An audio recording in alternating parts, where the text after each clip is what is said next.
Ako si Samuel, dating maliit na bata sa templo, ngayon ay matanda ng propeta. Ang aking kuwento, aba, ito ay kuwento ng pakikinig at pagkatotoo. Nagsisimula ito sa aking ina, si Hannah. Naku, kung paano siya nanalangin para sa isang anak. Panginoon, kung bibigyan mo ako ng isang anak na lalaki, ibibigay ko siya sa iyong paglilingkod sa lahat ng araw ng kanyang buhay. Sinagot ang kanyang mga panalangin, at ako ay isinilang. Ang aking mga unang araw ay puno ng init at pagmamahal.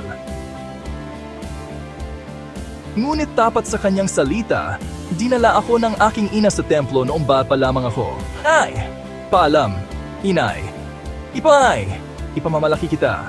Magpakatatag ka. Anak ko, ang Panginoon ay laging kasama mo. Si Ellie Napari ang naging tagapag-alaga ko. Lumaki ako sa gitna ng mga balumbon at insenso, natututo ng mga paraan ng Panginoon. Opo, Ellie, papunta na ako dala ang banal na langis. Ngunit isang gabi, nagbago ang lahat.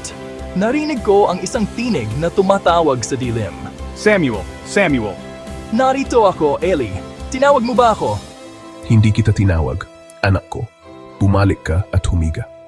3 beses itong nangyari bago nalaman ni Ellie. Kung tawagin ka niya ulit, sabihin mo, magsalita ka, Panginoon, sapagkat nakikinig ang iyong lingkod. Nang muling dumating ang tinig, sumagot ako ayon sa itinuro ni Ellie. Magsalita ka, Panginoon, sapagkat nakikinig ang iyong lingkod. At doon nagsimula ang aking paglalakbay bilang propeta ng Panginoon. Ang kanyang mga salita ay dumaloy sa akin, ginagabayan ang bayan ng Israel. Habang lumalaki ako, lumalaki rin ang aking mga responsibilidad. Ang presensya ng Panginoon ay laging kasama ko, tulad ng isang mainit na simoy ng hangin sa araw ng tag-araw. Pakinggan ninyo ang salita ng Panginoon, bayan ng Israel! Ngunit ang mga tao ay naging balisa. Tiningnan nila ang mga bansa sa paligid nila at ninais-mais ang mayroon sila. Bigyan mo kami ng isang hari na mamumuno sa amin, tulad ng mayroon ang lahat ng ibang bansa. Ako ay nabalisa, ngunit nagsalita sa akin ang Panginoon. Pakinggan mo ang lahat ng sinasabi sa iyo ng mga tao. Hindi ikaw ang kanilang tinanggihan, kundi ako ang kanilang tinanggihan bilang kanilang hari.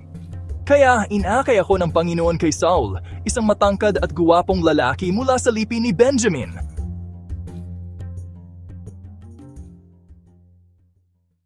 Na may halong emosyon, inihanda ko ang seremonya na magbabago sa Israel magpakailanman.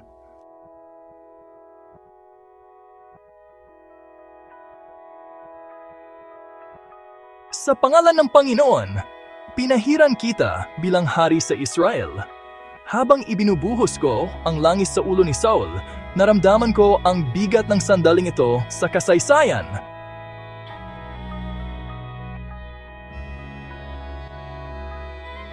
Nagbago ang aking tungkulin, ngunit nanatili ang aking layunin. Ang paglingkuran ang Panginoon at gabayan ang kanyang bayan. Sa kabila ng mga tagumpay at pagsubok, patuloy akong nakinig sa tinig ng Diyos, laging handang sabihin ang kanyang katotohanan.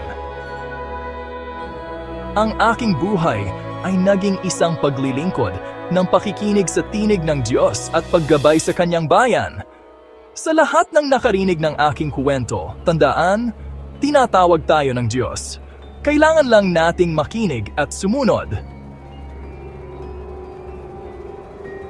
Sa mga tahimik na sandali sa kaguluhan ng buhay, naroon ang kanyang tinig, makinig, at maririnig mo rin ito. Ito ang pamana na aking iniiwan. Hindi ng isang perpektong tao, kundi ng isang taong nagsikap na sundin ang tawag ng Diyos ng tapat. Naway mahanap ka ng lakas ng loob na sumagot kapag tinawag niya ang iyong pangalan.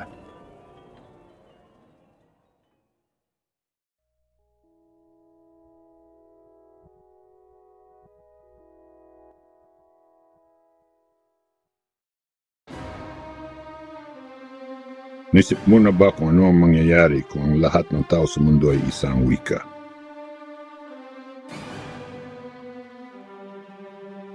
Sa lupay ng Shinar, nagpun mga tao mula sa lahat ng sulok ng mundo, isang wika.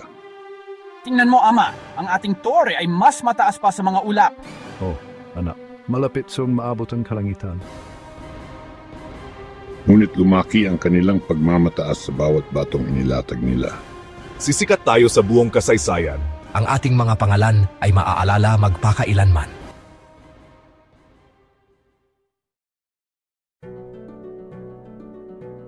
Naging isang bayan sila na may isang wika.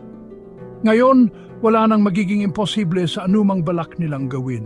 Sa isang sandali na magpapabago sa mundo, magpakailanman.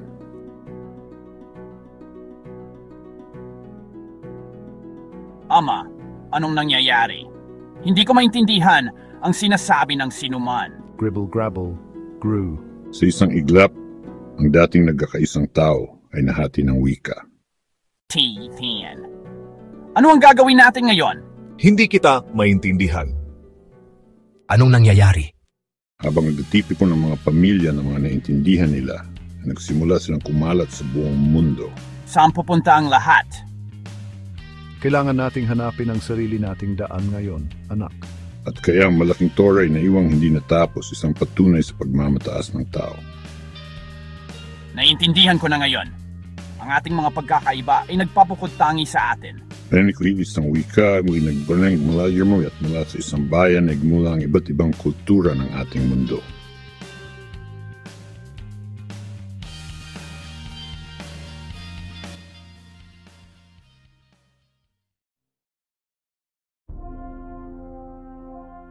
Vovô, crianças, cheguem mais perto. O velho Eli tem uma história para contar. É que quando eu era criança... Uau, olha só a habilidade do Esaú na caça. Que força e coragem. Esaú, meu filho, me orgulho da sua força. Você herdará minha bênção um dia. Jacó, meu querido, você também tem seus dons. Sua inteligência será de grande ajuda. Agora, Isaac estava envelhecendo e seus olhos estavam fracos. Ele mal conseguia enxergar, sabiam?